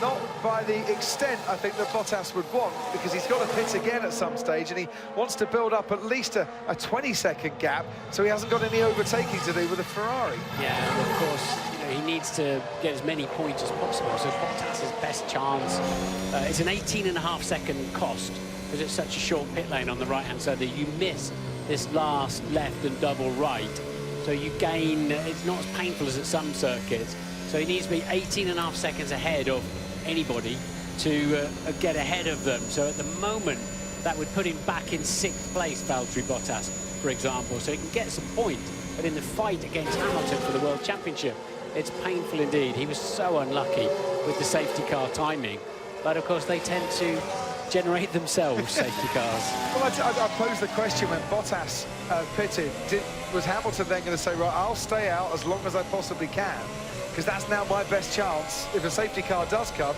of leapfrogging my teammate, and that is the way it proved to be on this occasion. On board with Charles Leclerc, just set the fastest first sector of the race so far. Pierre Gasly is right in front of him, and he now goes into corners where you need lots and lots of downforce, and he's getting lots and lots of disturbance on his downforce from the Red Bull in front, but yet still they make it look so easy. Formula One cars don't have brake lights, of course. The red lights you saw on the back of that, as it's what we call harvesting electricity, as it's charging his batteries up.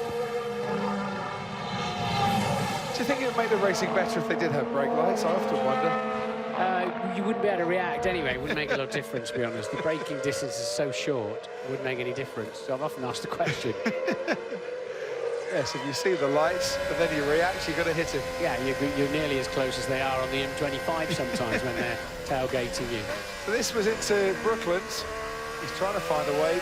Charles Leclerc, but it's not quite happening at the moment. He's about 0.7 of a second down on the Red Bull. His teammate, Pierre Gasly's teammate, Max Verstappen, is slowly but surely chipping away at Sebastian Vettel's advantage. Vettel running in 3rd place at the moment. I'm sure he didn't really believe he'd be doing that after 33 laps, given the qualifying yesterday. What was his reaction? Well, at least I was there. It wasn't the best qualifying for him. Race-wise, with his strategy, he's running in the podium places at the moment, and is having a much better Sunday afternoon. And Charlie Leclerc is going to be a bit annoyed at the end of the race when he realises that he pitted a lap later than they probably could have and should have. Ferrari, I'm sure, will be asked the question, why didn't you pit him at the same time as Sebastian Vettel? Surely that would have been a better option. Maybe they were too busy trying to do the sums and see if Leclerc could go to the end. Down the hangar straight we go then. Leclerc behind a Red Bull.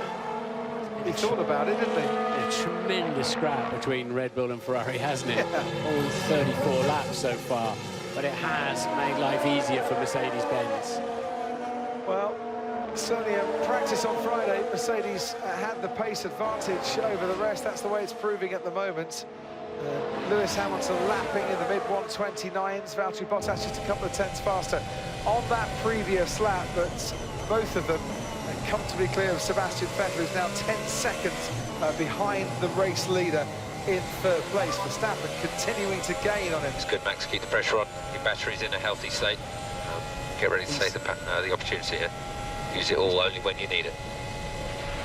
Here comes Charles Leclerc on Pierre Gasly, who's defending for all his might. Verstappen's got all the charge he needs to really set about Sebastian Vettel. And I get the feeling when they come onto the hangar straight next time around, he's going to have some DRS advantage as well as the Red Bull driver. We just saw them coming through and onwards towards Cox, whilst Leclerc follows on behind Gasly. Valtteri Bottas has just put in the fastest middle sector. He's staying about 2 seconds behind his teammate, picking up a toe down the straights. He's going to have to pit again, so not too worried about any damage it might be doing to his tyres. Yes, Verstappen did have DRS down the hangar straight. Yes, Leclerc has DRS down the hangar straight, but still he can't get past Pierre Gasly. Ted, down to you. There is a great fight for 10th in the last point of the race between Alex Albon, Kimi Raikkonen and Nico Hülkenberg. But Toro Rosso have given Albon a mountain to climb because he's got medium tyres on. They've told him now his best chance is to get to the end of the race. Albon's been on the radio saying, was too late telling me that now. Could have told me that in the beginning of the stint, but I could have saved the tyres a little bit more. But Albon is defending very nicely from Kimi Raikkonen. They've given him, Martin, 14 laps extra to do outside of Pirelli's predictions. Yeah, tall order that one. Yeah. Just a touch. On board with Charles Leclerc. Down the Wellington Straights we go. Pierre Gasly is getting ever closer in his view, but he needs that straight to be another couple of 100 metres, maybe. Yeah, Gasly's gone wide here. Leclerc's looking down the inside. You let the car breathe in the middle of left field because you get a better exit, as you're now seeing. It's like a concertina effect. So Gasly, it looks odd, but it is actually the right line through there. Gasly was harvesting power down the straight, and Leclerc was going for the DRS open. Oh, he caught him so quickly. Yeah, Gasly was won here at Silverstone, of course, in the GP2 back in 2016. Charles Leclerc, who won in F2, and GP2 changed its name a year later and got a double podium in GP3 in his title-winning season in 2016 as well. They both have tasted success here at Silverstone, both putting on a terrific performance. I heard something strange out of turn 7 on pickup. Oh dear, that's not what he wants to hear or anyone wants to hear. You want to see these battles unfold on the track. Leclerc is definitely closer to Gasly on this particular lap. Can he stay close enough to make a move around the outside of Village? He's going to go for it. It's Charles Leclerc. That is absolutely epic from Charles Leclerc. Late on the brakes with Pierre Gasly. It was so clean, so smooth. He swooped round the outside, went the hard way round, and he got the job done. He's now going to have to defend into Brooklands as Gasly tries round the outside. But defence was Charles Leclerc's mantra for the opening part of this race, and he is more than up for the challenge. That was a stunning piece of driving by Leclerc, totally under control. Saw his opportunity. Absolutely beautiful. I say the word again. Wow. Yeah, that was slot car racing, Martin, as two on different tracks, but on absolute rails there. Just watch this again. Both giving each other respect and distance. Gasly knew that he'd lost the place. He knew there was no point fighting back, but it was just the supreme control of Leclerc to do that. Yeah. Epic. Verstappen on Sebastian Vettel now. Anthony Davidson, down to you at Sky Race Control. Yeah, he's been given the go-ahead to push. He's got a full battery, and yeah, the engine is fine. I've heard the radio message. I heard it myself. I went back and had a listen to that exit of turn 7. Couldn't hear anything at all. He's been given the all clear. The fight is back on. Right, if he looked up at a screen a few moments ago, one of the big screens around the track, Verstappen might have seen what Charles Leclerc did on Pierre Gasly. Can he pull off the same move? No, he's just a bit too far back on this occasion. Oh, I could watch that Leclerc move again and again. That was amazing. No doubt we will after the race, but I think the Red Bull's quicker, say, through turn 1 and corners like that. It seems it has more stability than the Ferrari, so it did earlier on in the race. So this is going to be interesting. Four-time world champion, wise old man in, relatively old, well, in he was the 32 Ferrari, last week. Yes, getting around the clock, isn't he? Max Verstappen chasing him. Who's got the calmest head here? 6 wins, 6 front row starts, still no pole position for Max Verstappen. He's waiting for that, and he's looking for a podium here at Silverstone this afternoon. I think we can go down to Ted in the pit lane. I'm just thinking about Valtteri Bottas's. Crofty, if you talked about, if you were his engineer, at this point, if he pits now for his second stop, he's going to be like 6th, isn't he? Something like that. Can they use Hamilton in some way to back up Vettel and Verstappen and the rest? They can't really, because it's such a big gap. I don't know. from 2 seconds, Ted. Verstappen's going for it on Sebastian Vettel. He pulls out late once again, and he's got the job done. Going into Stowe, where Valtteri Bottas has pulled off some great moves. Oh no! Sebastian Vettel's gone into Max Verstappen.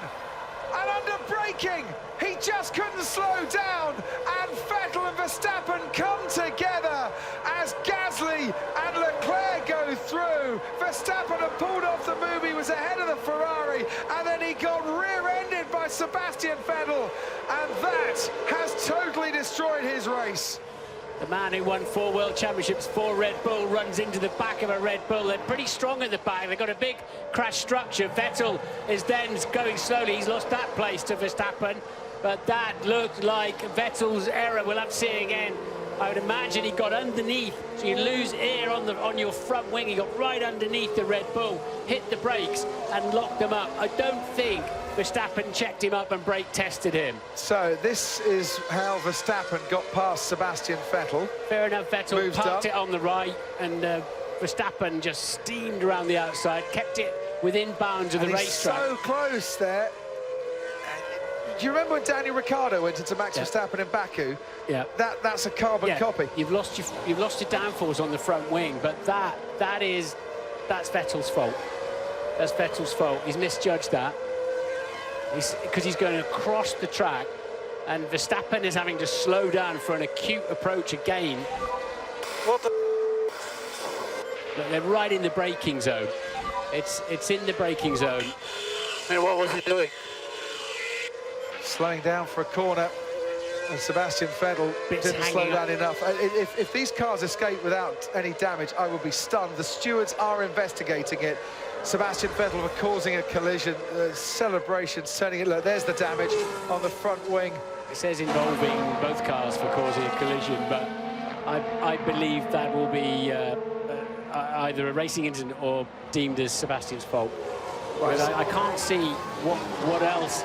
They were in the braking zone, in the braking area, and they're approaching the corner from a tight angle. But we saw bits hanging off underneath the Red Bull as well, for good measure. So it's a new front wing for Sebastian Vettel. Ted. Yeah, so we're expecting the Ferrari in. I can't see any Red Bull mechanics coming out. They've been on the radio to tell Max Verstappen that, amazingly, his rear tyres are fine. They're not punctured. Wow. Sebastian Vettel's got a greasy black mark of tyres all over his front wing. But apart from the rear tyres that are going on, the tyre changes, you can see, they are going to put a front wing on. But it didn't look too badly damaged, incredibly. There was some damage, obviously, but otherwise, we're just seeing some other people getting ready for a stop. Racing Point getting ready for a stop. Lando Norris did make his second stop amongst all of that, just before all that, guys. And he's down in 13th place. Thank you, Ted. It's the other thing that as Sebastian was turning right, he was sweeping right across, and that also puts a roll moment in the car and can make a tyre snatch under heavy braking, but both his tyres were locked, it must be said. So Charles Leclerc might think that's poetic justice as he moves up into 3rd place. Well, I don't know if Sebastian Vettel was taking one for the team there, but yes, it has helped out his teammate. Charles Leclerc is up into 3rd place, a mere 17.3 seconds behind Valtteri Bottas. He might also appreciate what's just happened there, because that could salvage his race a bit. Gary Connolly, Antonio Liuzzi, 2 of the 4. The incident between Sebastian Vettel and Max Verstappen, they've got previous data and they've got everything they need to make a decision, and I'd be stunned if that decision isn't a penalty for Sebastian Vettel, Martin. Verstappen was all 4 wheels off there momentarily.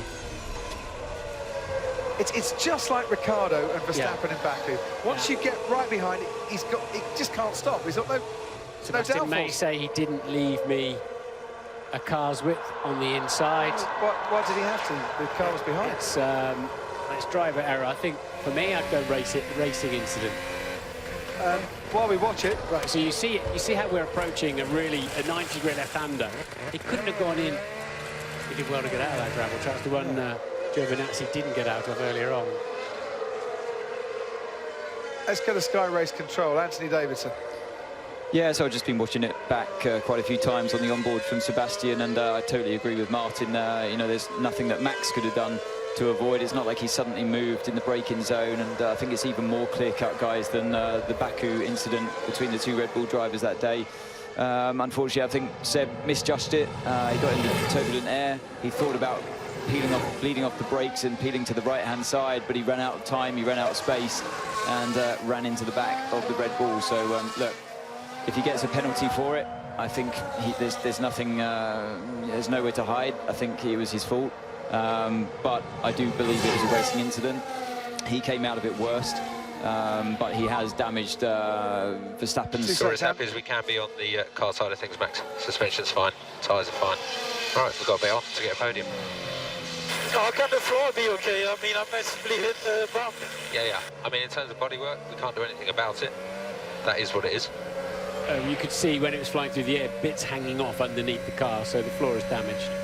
Yeah, and Max has been complaining a bit more than that on the radio, actually, saying, I think I'm slow in a straight line as well. So, you know, it has, it's mentally knocked him, that one. I'm surprised to hear, but he's just got to get on with it. Like his engineer said, there's nothing we can do with the car. Visibly, it looks fine. The load cell sensors seem to be fine. No more we can do, but I think if they want to give a penalty, they can give a penalty to Seb. It was his fault, but because he's damaged Verstappen's chances there of a podium. Yeah, well, the initial penalty for Sebastian Vettel, he's down in 17th place and he's out the points. Yeah, that's why they won't be so harsh on him for a penalty. You know, he came out of this worse, but it was definitely his fault. Carlos Sainz, who's only stopped once in this race, is holding up Daniel Ricciardo. So Daniel Ricciardo believes, and he's fighting him back as best he can here. The good news for Bottas is he's now very close to being a pit stop ahead of Leclerc. And all of this melee, Valtteri Bottas could soon, at the pace he's running at, could well soon be able to pit and actually maintain second place now. I think that message got through just a couple of laps ago, because they've upped the pace for Bottas just a little bit. Hamilton's responded with a new fastest lap of the race as well, but Bottas needs Hamilton to go faster so he can maintain that 2.5 second gap behind his teammate, not run too close. As Ricciardo has a little dart down the inside, does he? Thought about it, going into Brooklands on Carlos Sainz. This is the battle for 6th place at the moment. McLaren ahead of Renault, both powered by the same power units. Works team up against McLaren in their home race, and the second most successful team when it comes to wins in the British Grand Prix. And a British Grand Prix that has got 10 laps to go for the race leader. We've lost Magnussen, Grosjean and Giovinazzi. We've had a safety car. We've had overtaking, incident after incident. Max Verstappen punted by Sebastian Vettel, who damaged his front wing and is now down in 17th place. Charles Leclerc, who's came off worse during the safety car, back up into the podium places, and Sebastian Vettel has been given a 10-second time penalty for causing a collision. The stewards have just ruled that it is his fault. I dare say you can give him 100 seconds at the moment. It would make not a dot to his race whatsoever. But at least the stewards have decided, and they've made the decision against Sebastian Vettel. You could argue that one either way. Fair enough. But I think it's absolutely clear whose fault that one was. So this is an interesting scrap. They both pitted on lap 20, which of course was around the safety car, 4 fresh, hard tyres. So, but exactly the same rubber, and they're about to try and share the same piece of racetrack. Valtteri Bottas, I'm just wondering how long they leave it until they pit him again. He's got to pit again, he's got to run the soft compound tyre. They might as well leave it to the last 5 laps or so, because they then give him a chance of going for the fastest lap of the race and at least give him an extra point to make up, Martin, for what happened in the safety car. It wasn't the team's fault, just the timing of the safety car handed Lewis Hamilton the lead of this race. And to be fair, Hamilton hasn't looked like conceding that lead ever since. Well, half the team, half the pit wall were very smart in leaving Hamilton out longer and hoping for a safety car. And that's why they were so relieved to get that set of tyres so far in, you know, when they were like, yeah, that was tough for all of us. So, you know, that Bono and his gang on that side of the pit lane made the difference there. Carlos Sainz currently 7th in the Drivers' Championship. His teammate Lando Norris is 8th. McLaren very much best of the rest. Hulkenberg's got a problem. Hulkenberg's got an issue there. He's just been passed by Danny Kvyat, and Hulkenberg looks like a mechanical problem there, going very, very slowly indeed. Kimi Räikkönen ahead now of Alex Albon as well, up into 8th place. Carrying on. It just looked to me that Hulkenberg was going very, very slowly there indeed.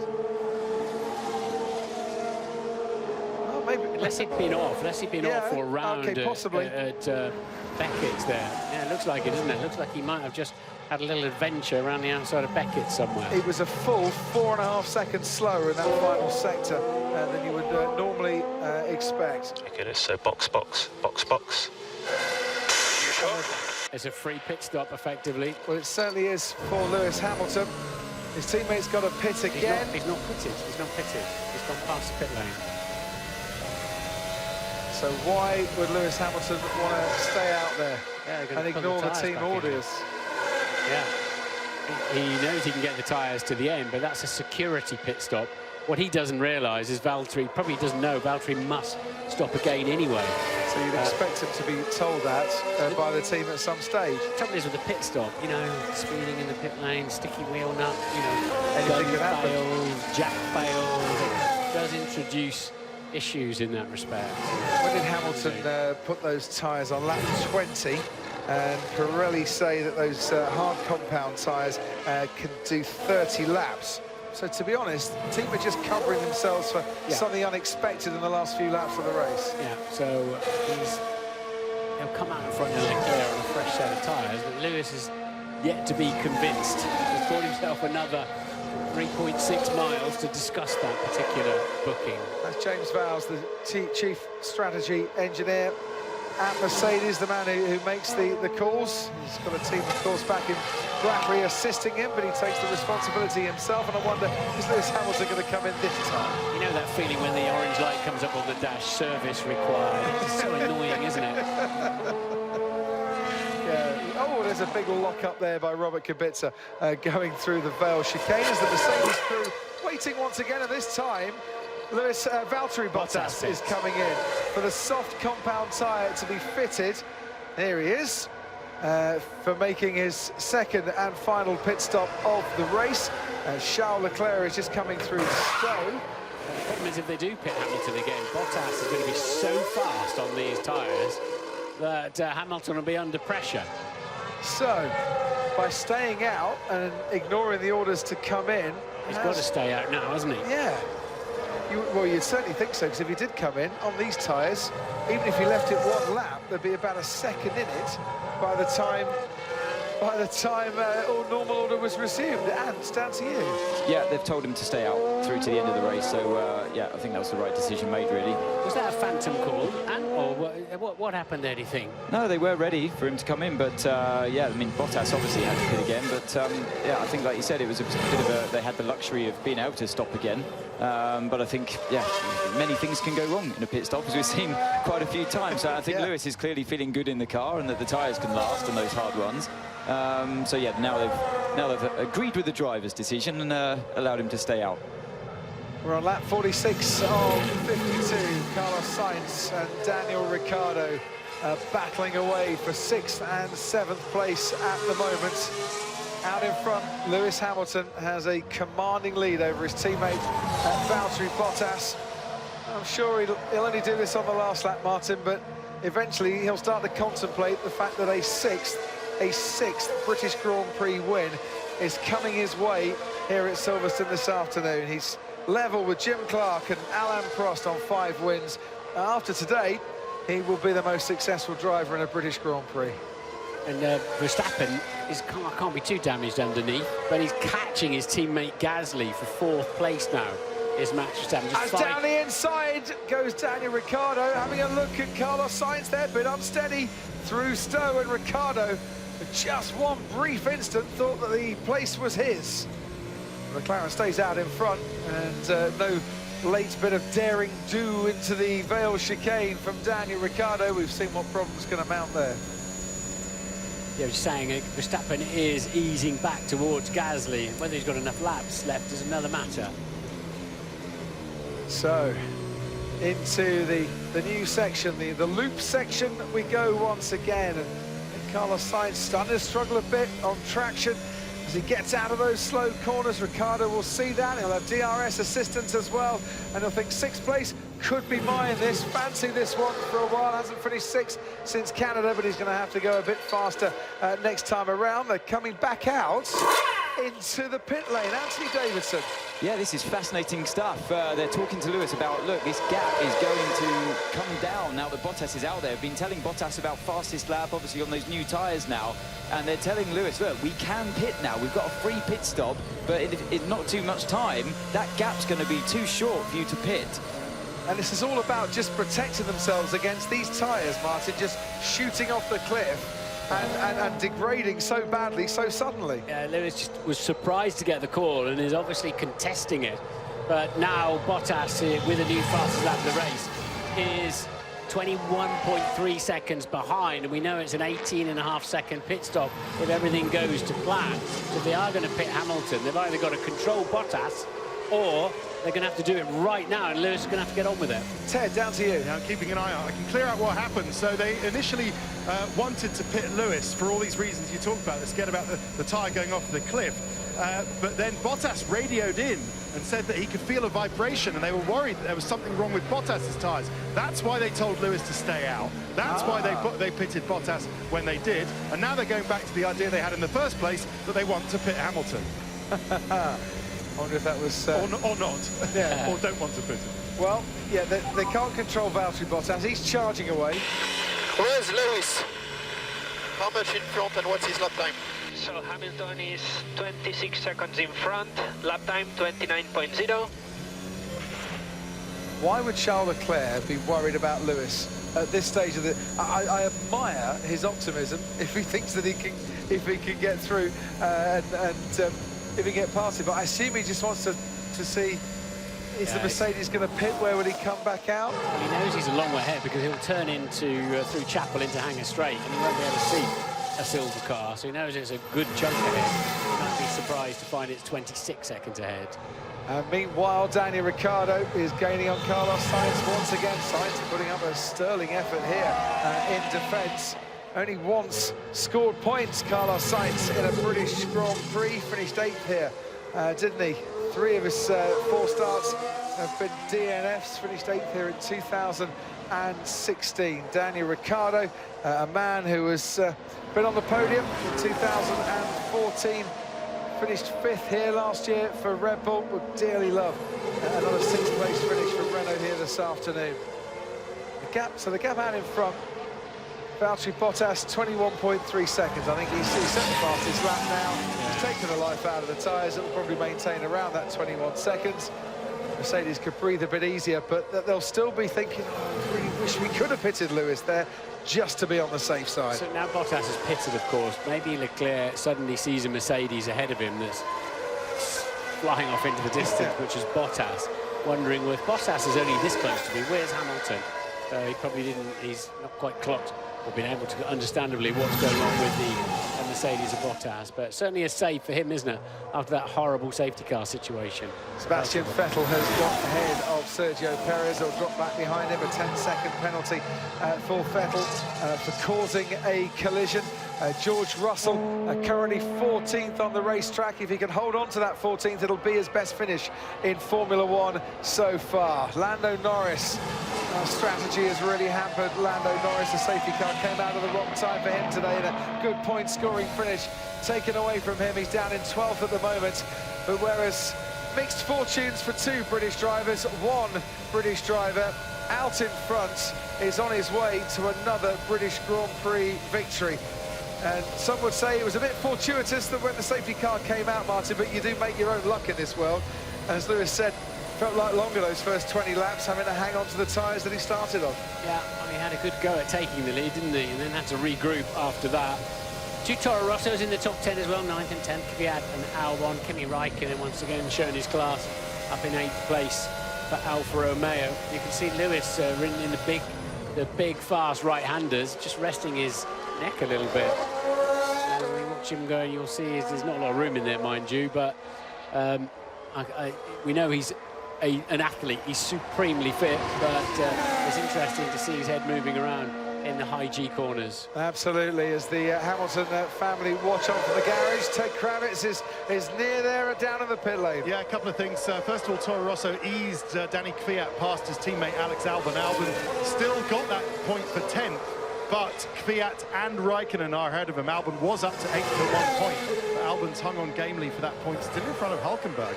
And just quick one on Perez. He pitted for a 3rd time. That's why he's fallen back behind Sebastian Vettel. I'm sure Hülkenberg must have gone off then at Chapel. That's why he lost 4 seconds or so on that particular lap. He's coming back a bit at Alex Albon.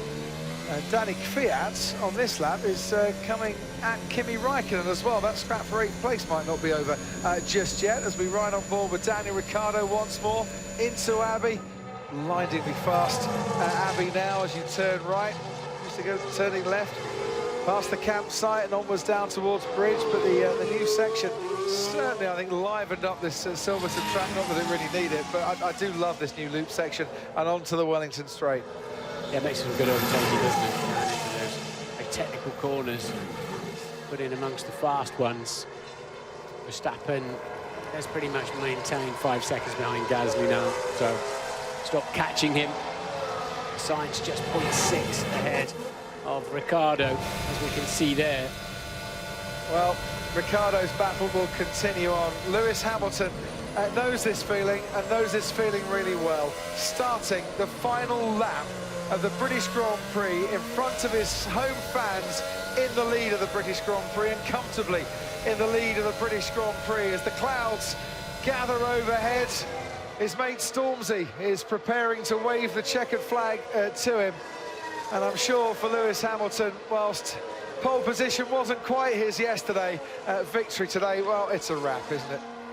Yeah, through all the side-by-side, wheel-banging action, craziness of this Grand Prix, it's a Mercedes 1-2. His front tyres are looking a little bit second-hand. That they passed an MOT test at the end, but they're getting him home. Lewis Hamilton on his last lap. I wonder if he's going for the fastest lap on his last lap here as well. He has matched the best first sector we've seen so far, and I rather get the feeling, looking at the body language of that car, he's been given some extra modes, some extra engine modes, and told to really go for it and put on a show in front of his home fans. He has matched the second sector as well. He is getting a standing ovation at lightning quick pace. Lewis Hamilton, 1, 2, 3, 4, 5, 6 British Grand Prix wins. He does it, fastest lap as well on the last lap. Wow. 27 points for car number 44. 26 points for car number 44. I can't do my maths, but Lewis Hamilton did his today. The fastest lap on the last lap for Lewis Hamilton. His teammate Valtteri Bottas started on pole. Strategy wasn't his. When the safety car came out, he was in the wrong place at the wrong time. He comes home to take second place, though. It's a Mercedes 1-2. It's Charles Leclerc on the podium for the 4th consecutive race. In 3rd place, Pierre Gasly picks up his best result of the season in 4th. His teammate Max Verstappen behind him. Verstappen was looking at a podium, but Sebastian Vettel ran into the back of him. Vettel will finish way down in last place on the road. Carlos Sainz at the moment holding off Daniel Ricciardo as they fight all the way to the line. Sainz beats Ricciardo. Kimi Raikkonen with Danny Kvyat right on his tail, and the scraps carrying on right on the last lap to the checkered flag. For 8th place, Kimi Raikkonen holds off Danny Kvyat. Nico Hülkenberg is 10th. Get in there, Lewis. That's the home win, mate. And get the fastest lap for the day too, mate. Awesome job. What a day. So on a set of hard tyres that have done 32 laps, Hamilton does fastest lap of the Grand Prix right at the end. Just outstanding effort that was. I'd like to see that one on board. It just got the feeling, with the body language of the car there, Martin, that he was really going for it. Yeah, he was. And what a thing for Mercedes to allow him to do as well. You know, because I'm sure it's the wind's going down well, but that last lap has gone down exceptionally well. And these are great scenes for Hamilton here. He matches Alain Prost for the most amount of wins in a home Grand Prix. But he now has 6 British Grand Prix wins to his name, more than any other driver has managed in the 70th British Grand Prix, he is the most successful driver on this soil. He's going to enjoy that lap. That's a well-deserved lap. What an incredible race that was today. It's gone in a flash, hasn't it? Yeah. 52 laps, gone in a flash. Oh, the whole weekend's been rather busy, but it's been a fabulous weekend here at Silverstone. And that race did, as Martin said, disappear rather quickly. I might have to get home tonight. I might have to put my feet up and watch it again, to be honest. So Hamilton, it's the fastest lap and the victory, and the applause from his home fans. Bottas and Leclerc completing the podium here. Important podium as well for Ferrari, keeps them nicely ahead of Red Bull. McLaren strengthened their hold on 4th place in the Constructors' Championship. 21 points now, the difference between themselves and Renault.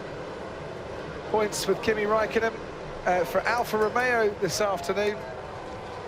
Kimi Raikkonen now has scored in 14 of them. What a day. I love you, Silverstone. All the crowd, thank you so much for all coming out. I appreciate you all, and to the team, thank you so much for the opportunity to be a part of this. Yeah, he said as much last night on the big stage, Lewis Hamilton, as he thanked all the fans for coming out and inspiring him and giving him the energy to go out and complete these victories. And this is the slowest slowing down lap, Martin, we've seen in some time. Has he actually stopped Lewis Hamilton on the track? He has. Now, he's got a British flag. Brilliant. The Union flag for Lewis Hamilton. Was that pre-planned, do you reckon? Had he had a word with that marshal beforehand? I doubt it. I would imagine he'd feel that'd be a bit... he's more superstitious than that, I suspect, but he's got what he knew he wouldn't have to wait very long to get something. Yeah, whoever was selling... Maybe he had organised. Whoever was selling Union flags this weekend has done a roaring trade of them, quite frankly. So Kimi Raikkonen came into this race scoring in 13 of his last 14 British Grand Prix. He's kept that run going, 14 out of 15 now for Raikkonen. Sterling performance from him. Fiat and Hulkenberg taking the final points, and Alex Albon losing out, sadly, in the end. George Russell, well done, George Russell. Best finish so far in a Grand Prix for him, 14th for the Williams. What a feeling that must be. As Sir Jackie Stewart awaits on the podium and applauds Lewis Hamilton past him into Parc Fermé.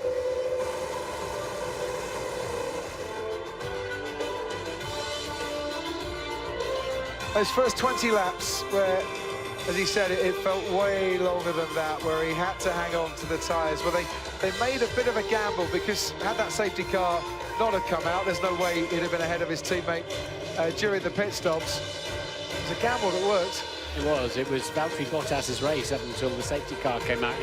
At that stage, in terms of strategy and track position, where it would have played out in raw pace towards the end, we'll never know. We do know that Hamilton played his chances. They worked. He stuck with those tyres, didn't he, to the end of the race? He had that negotiation with his pit wall. As he jumps into the arms of his crew once again. Hamilton started the season on the podium, but not winning in Australia.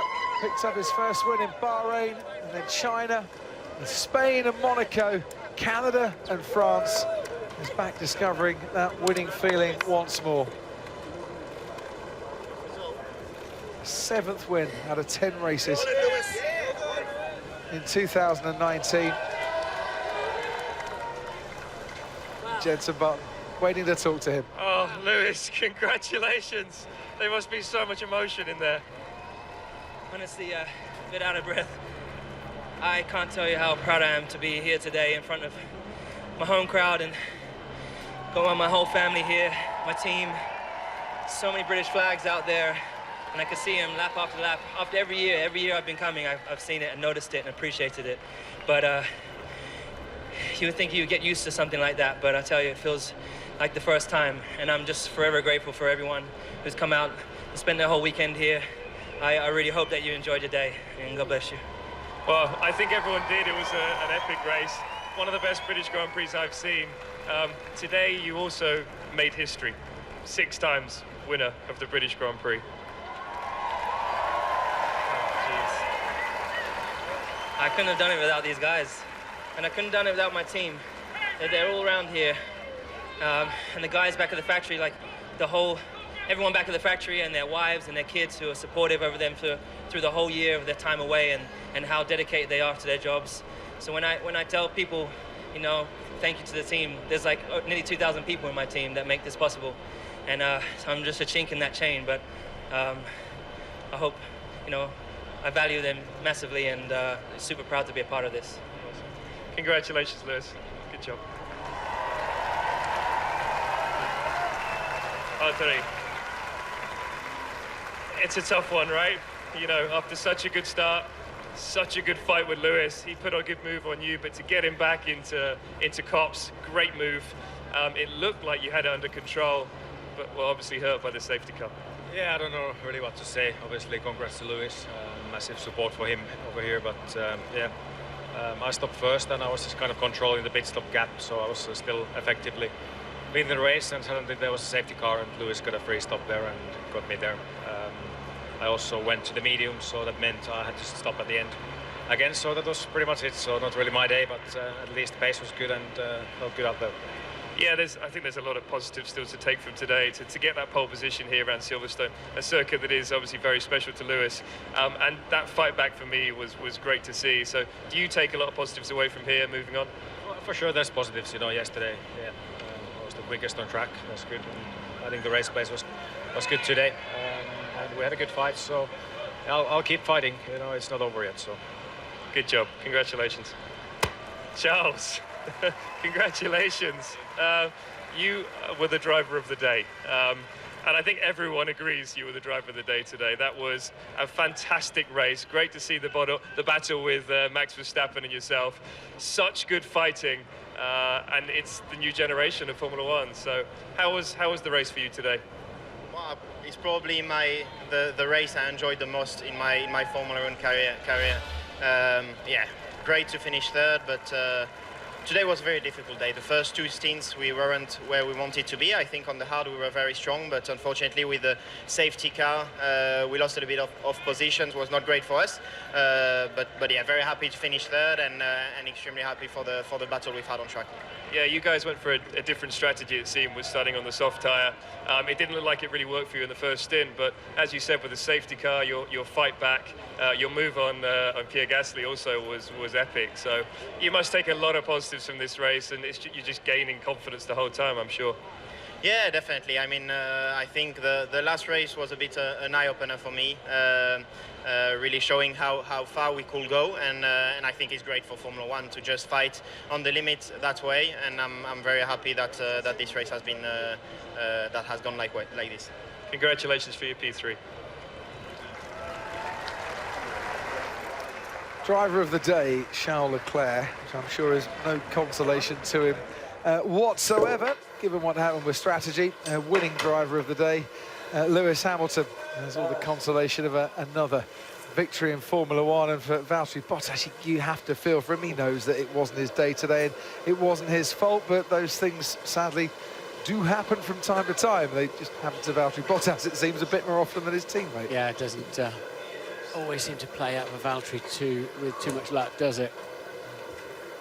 It's the way it goes, unfortunately. And there's the legends of the sport in the background. Graham Hill, Sir Jackie Stewart, Jim Clark, James Hunt. The guy in the far right is Joe Bauer, who, brilliant guy. He is the scrutineer, effectively. He checks the legality of cars. That's why he's weighing the drivers to make sure. So, was you Max and Vettel, or? No, I lost positions with the safety car because I pitted. You pitted. So I was third and I dropped to fifth. Oh, and then they were third and fourth. I was really lucky that, I mean, I extended my first run and my tires were fine. but I was about to pit, and then the safety car came out. It just happened to be perfect timing. Did you have any where? Oh. They both drove off from that. Sorry? They both drove away from that. Just went crazy. The car was fine. No chops. Thanks for making it entertaining. It was great. And Max was really good fun. Yeah, it was cool. It was good. That is a great reaction. Charles Leclerc and Lewis Hamilton saw the accident for the first time. Both went, whoa. That's superb. And proper racing today, Martin, wheel to wheel. The stewards allowed a lot, didn't think about penalties from Max and Charles. For everyone, not just the 141,000 here, for every fan that gets involved in Formula One, that's the sort of race they want to see. Yeah, if you don't do that wheel face to wheel face, then you'll lose your suspension. They beef the suspension up intentionally in teams to make sure first lap incidents and mild contact or contact with a barrier in Monaco doesn't take you out of the race unnecessarily. And they're gladiators. We want to see them jousting, frankly. I don't want to see them penalised every time they dare to have a bit of a go. So I'm calm with all of that. Absolutely. Seventh consecutive pole position for Mercedes. They've ended up now with their third 1-2 finish at Silverstone in the last 5 British Grand Prix. So Charles Leclerc on the podium for the 4th consecutive race. It's the longest current run in Formula One. David Richards, chairman of Motorsport UK, there to greet him, and he'll present his trophy in a few moments. Valtteri Bottas, for the first time this season, leads a race and then doesn't go on to win it. Finishes second here for the 3rd time in his career. Lewis Hamilton, for a record-breaking 6th British Grand Prix win, stands on top of his favourite podium once more.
As the banner says, he's got a silver machine.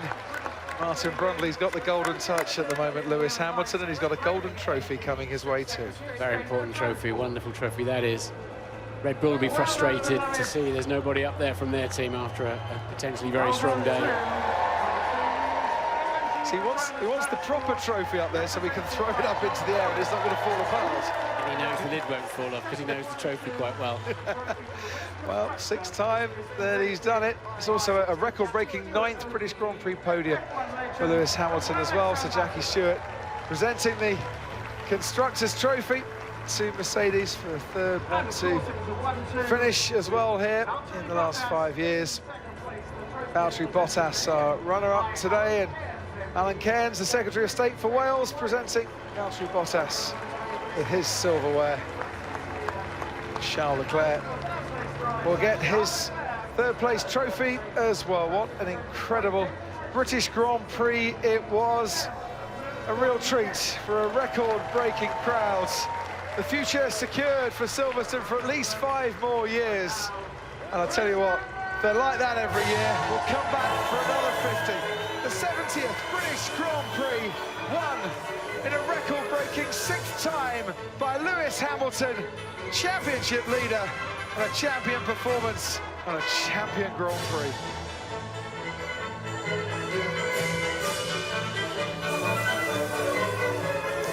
Another record tumbles to Lewis Hamilton. Well done to him. He has now scored in 55 of the last 56 Grand Prix. The safety car helping, otherwise potentially it could have been Valtteri Bottas's day. Nevertheless, take nothing away from him. He still had to do it. And then on the very last lap, on a set of hard tyres, he set the fastest lap too. So the maximum haul for the 5-time world champion with the Union flag draped around him. More memorable scenes. He'll bank that one. They'll move on. 2 more before the summer break. But a record 6th British Grand Prix victory for Lewis Hamilton. And we are back in a fortnight with the German Grand Prix, Germany and Hungary before the August break. And we've got all this to look forward to in the programming.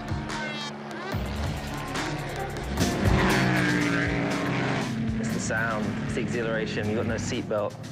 It's a different type of animal. The air rustling past. It's a beautiful car. It really is spectacular.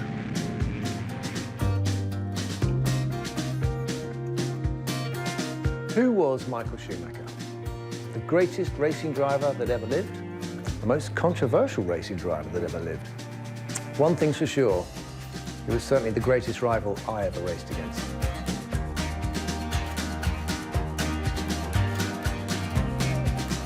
Great stuff. So back in a fortnight's time, Lewis Hamilton leads the way by 39 points in the championship. Elsewhere today and in the near future across Sky Sports, we've got the World Cup final. England currently chasing New Zealand's total of 241 for 8. That's right now on Sky Sports Cricket World Cup.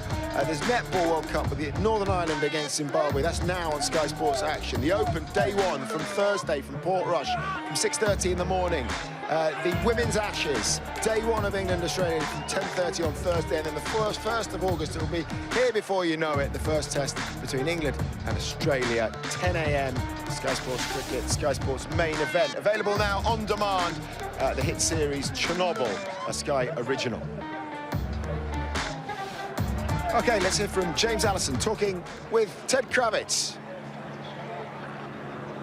James, I'm sure 135,000 people, well, amongst them the Hamilton fans, will go home very happy. We did see a good race today. Have to feel sorry for Valtteri, though. Yeah, the safety car plays you well sometimes, plays you ill others, and he was unlucky today that gifted Lewis that opportunity. But you have to say too that it was a cracking race between them at the start, tooth and nail fight. And was that nervous for you? Oh Christ, yeah. It's absolutely appalling.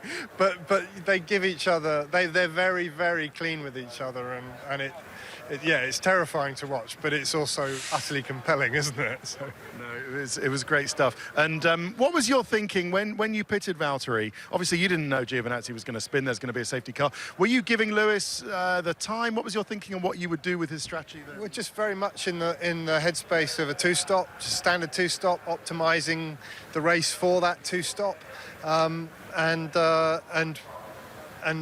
thinking to give Lewis the chance to run the hard as the middle tyre, and his pace was good, and he was just putting down some good laps at that point, and was actually getting further and further from Valtteri at the time, because Valtteri was going faster, and that safety car opportunity came at the very right moment for him. But we were expecting the fight between the pair of them to resume in the last third of the race. And he got the fastest lap, the extra point fast lap at the end. Is that something you're happy to let him do? Well, it's quite breathtaking, isn't it? The hard tyre, old, used hard tyre, and fastest lap at the end there. It's pretty impressive. Well done today. Thank you.